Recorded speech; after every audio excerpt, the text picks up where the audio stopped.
Welcome to Scam Squad. I'm back again with Deputy District Attorney Vicky Johnson, and I'm so happy to be here.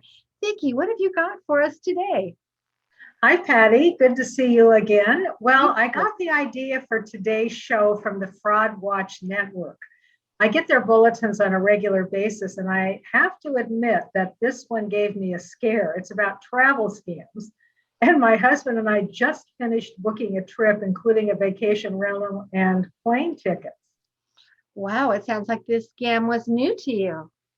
Absolutely. And here's how it works. Apparently, crooks will set up a look-alike travel and booking site in hopes that you'll book with them rather than your intended company. And they do this by creating fake vacation rental listings.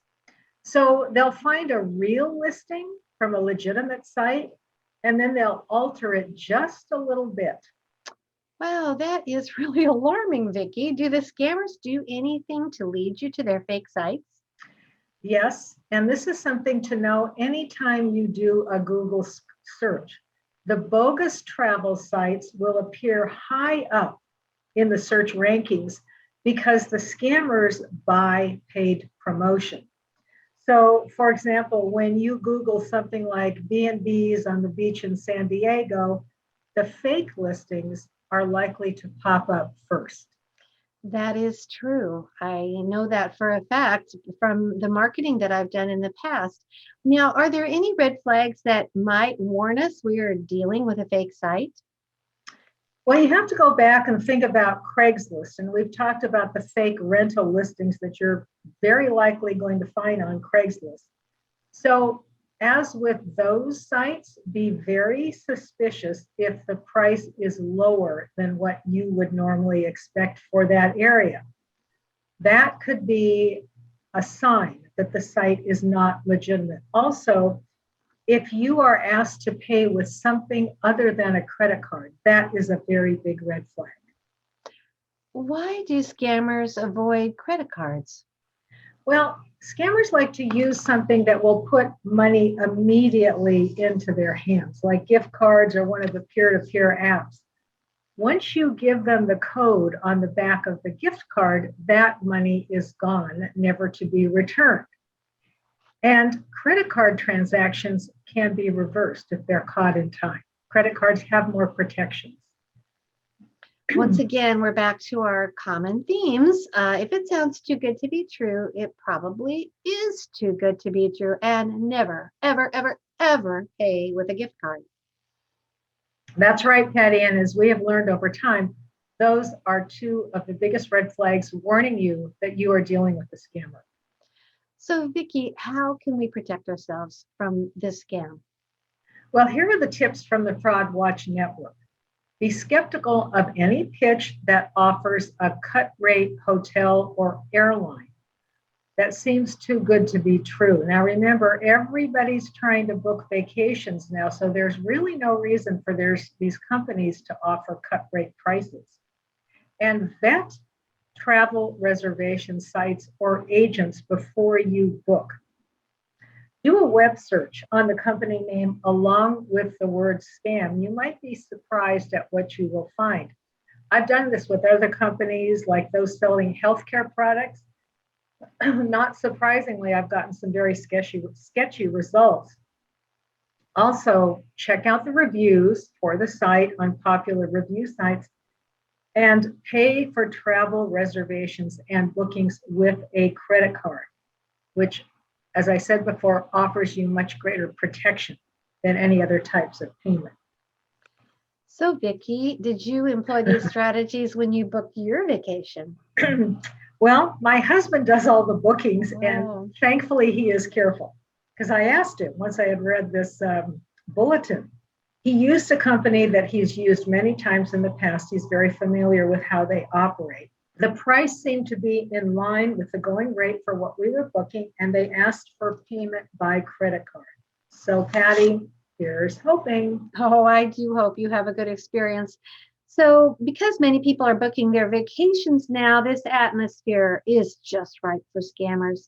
I can't even imagine how awful it would be to book your much longed for vacation only to find out that the whole thing was a scam. That would just be heartbreaking. Terrible.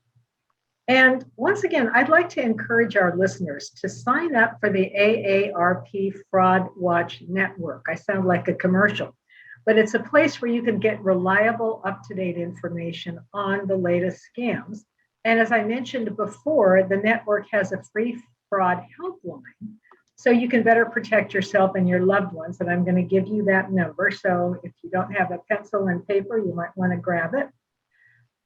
Also, the network advocates at the state and federal and local levels to enact policies that protect consumers.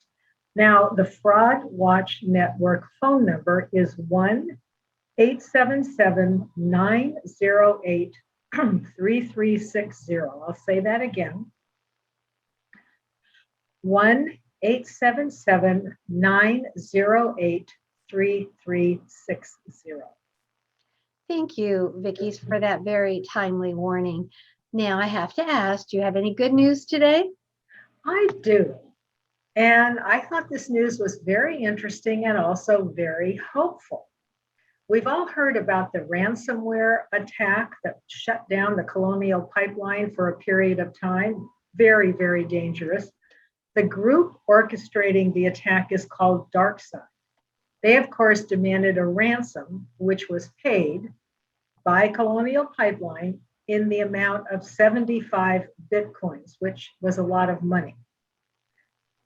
The Department of Justice, this was kind of like a miracle to me. The Department of Justice announced that with the help of the FBI, they were able to track the money. They were able to track the Bitcoin payment and seize 63.7 Bitcoins valued at about 2.3 million.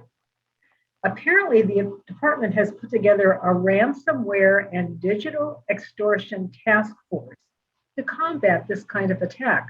So, Patty, I just think it's so good and hopeful to know that our Department of Justice and FBI are actually keeping up with the criminals. And in this case, we're able to foil the criminals.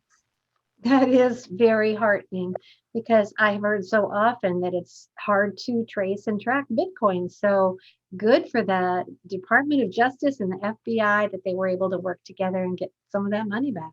Absolutely. Well, thank you, Vicky. Would you give our listeners the fraud hotline number in case they would like to get in touch with you? Yes, this is my fraud hotline number, 1-805-568-2442. And I'll repeat that, 1-805-568-2442. And Vicky, the listeners, and myself hope you have a very safe and fraud-free vacation.